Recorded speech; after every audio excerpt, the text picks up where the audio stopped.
உங்கள் முடி நீளமாக வளரணும்னு நினச்சிங்கன்னா இந்த கூந்தல் தைலத்தை வீட்டிலையே ப்ரிப்பேர் பண்ணி தேயுங்க. உங்கள் முடி நல்லா நீளமாக வளருங்க. எனக்கு முடி நீளமாக வளரணும், அதுக்கு ஏதாவது டிப்ஸ் சொல்லுங்கள் சிஸ்டர் அப்படின்னு கேட்டிருந்தீங்க. உங்களுக்கான டிப் தான் இது. நான் சொல்கிற எல்லா ரெமெடிஸுமே ஹோம்மேட் ரெமெடிஸ் தாங்க. நீங்கள் வீட்லேயே ப்ரிப்பேர் பண்ணி வச்சு அப்ளை பண்ணலாம். இதை நீங்கள் ஹேர் ஆயில்னு சொல்லலாம், கூந்தல் தைலம்னு சொல்லலாம். எங்கள் காலத்தில் இதை கூந்தல் தைலம் தான் சொல்லுவாங்க. செம்பருத்தி கூந்தல் தைலம் அந்த பிராண்டை சொல்ல நான் விரும்பலை. அதுக்கு முன்னாடி ஒரு பிராண்டு வரும், அவ்வளோ சூப்பரான முடி வளர்ச்சி இருக்குங்க. இதை தைலம்னு ஏன் சொல்கிறோம் அப்படின்னு கேட்டிங்கன்னா, இது அந்த அளவுக்கு திக்காக ப்ரிப்பேர் பண்ணி வச்சுக்கணுங்க. 1/4 லிட்டருக்கே கிட்டத்தட்ட 20 பூ அளவுக்கு ப்ரிப்பேர் பண்ணணும். அப்போ தான் உங்களுக்கு திக் கன்சிஸ்டன்சியாக கிடைக்கும். பார்க்குறதுக்கு ஆயில் மாதிரி தான் இருக்கும், இருந்தாலும் அந்த எசன்ஸ் நல்லா இறங்கி இருக்குங்க. அதனால தான் நாங்கள் இதை கூந்தல் தைலம்னு சொல்கிறோம். இப்போ இந்த கூந்தல் தைலம் எப்படி ப்ரிப்பேர் பண்ணலாம்னு பார்க்கலாமா?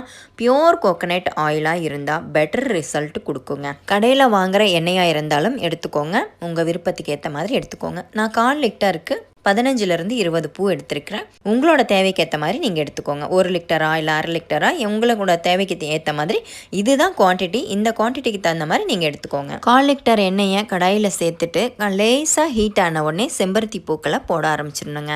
அந்த 20 பூவையும் அந்த 1/4 லிட்டர் எண்ணெயில் போட்டு காய்ச்சணும். பபிள்ஸ் லேசாக அடங்கின உடனே ஆஃப் பண்ணிடணும். ரொம்ப கொதிக்க தேவையே இல்லைங்க. இது வித்தின் 1 மினிட்லேருந்து 2 மினிட்டில் ரெடி ஆகிடும். ரொம்ப குயிக்காக மீடியம் ஃப்ளேமில் வச்சு பண்ணுங்கள். போட்ட உடனே ஆஃப் பண்ணுற மாதிரி இருக்கும். ரொம்ப குயிக்காக ரெடி ஆகிடும். அதே மாதிரி நிறைய பேர் கமெண்ட்டில் கேட்டிருக்கீங்க, அக்கா இது கலர் பூ போடலாமான்னு கேட்டிருக்கீங்க. கண்டிப்பாக போடக்கூடாதுங்க. இது நாட்டு செம்பருத்தி பூ மட்டும்தான் போடணும். Pure coconut oil maximum use பண்ணிக்கோங்க. 5 வயசுக்கு மேலே உள்ள பாய்ஸ் கேர்ள்ஸ் எல்லாருமே யூஸ் பண்ணலாங்க. வித்தின் 3 மந்தில் உங்களுக்கு நல்ல ரிசல்ட் கிடைக்குங்க. பியோராக இருக்கணும், செம்பருத்தி பூவும் பியோராக இருக்கணும், கோகனட் ஆயிலும் பியோராக எடுத்துக்கிட்டிங்கன்னா 3 மந்தில் நல்ல ரிசல்ட்டை நீங்கள் கண்டிப்பாக பார்க்க முடியும். இதில் காஞ்ச பூ சேர்த்துக்கலாமா அப்படின்னு கேட்டிருக்கீங்க. கண்டிப்பாக சேர்த்துக்க கூடாதுங்க. ஃப்ரெஷ் பூ சேர்த்துக்கிட்டிங்கன்னா மட்டுமே உங்களுக்கு அந்த தைலம் கரெக்டான அளவில் கிடைக்கும் உங்களுக்கு.